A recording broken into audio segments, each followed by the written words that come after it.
I've just watched They Shall Not Grow Old, the Peter Jackson documentary about the First World War. It's a very simple idea. It's a collection of reminiscences and memories of World War One veterans, combined with footage from the archives of the Imperial War Museum.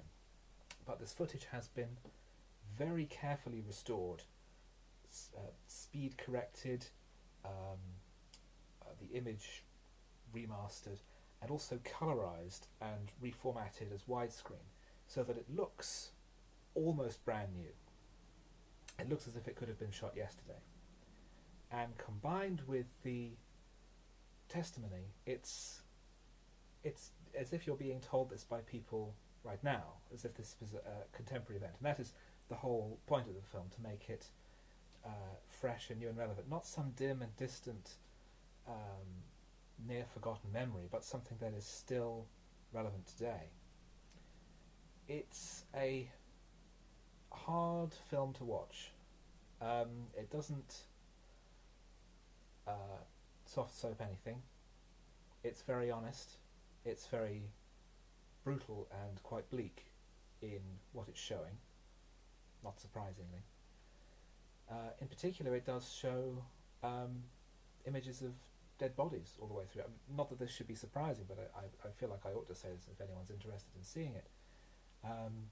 There is certainly no attempt to show this as anything other than a horror of a story. Peter Jackson, for him, World War One is a period of great fascination. I'm aware that he is a great amateur historian regarding the First World War. So this was very much a passion project for him, and I get the impression that a lot of it was funded from his own pocket, and utilising his own visual effects company to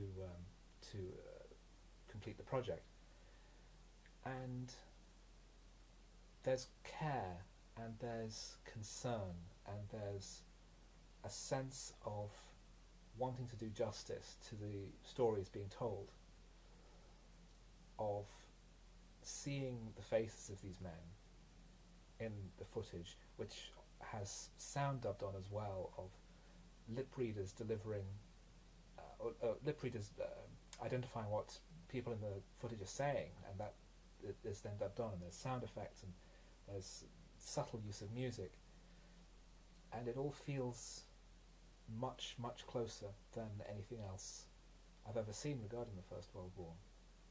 It's quite disturbing in its way to watch these men very excited about going off to war, very excited on this jolly jape, this fun adventure, doing their bit, and as reality sets in, and as the film's expands from a square black and white image into filling the entire screen and being in colour,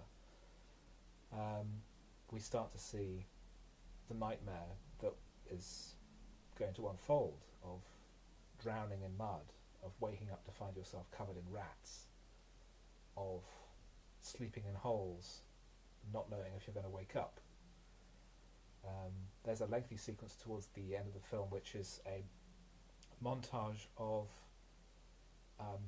battle remembrances and footage from battles, and it's presented as though it is one large battle. The film has been criticised by historians for playing very fast and loose with history. There is no historical context anywhere in the film. That's deliberate. It's a collage, it's an anthology, a compendium of reminiscences, illustrated by footage of what the interviewees are talking about. It's not meant to be any kind of authoritative history. It's an oral history. It's not meant to be just facts. What would be the point in that? This is about the people who fought and died in this war for reasons that they didn't understand, for reasons that at the end of the war they still don't understand.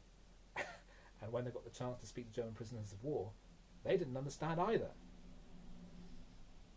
I've forgotten what I was saying before I got onto this, but it's a very fine film. It's a very important film. I was very pleased to hear that Jackson's arranging for a copy to be sent to every secondary school in the UK.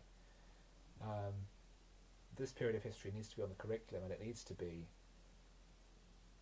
It's not something that can be taught dispassionately, because as I'm speaking, it's the 12th of November, and Remembrance Sunday is a helpful reminder of what happens when war is allowed unchecked.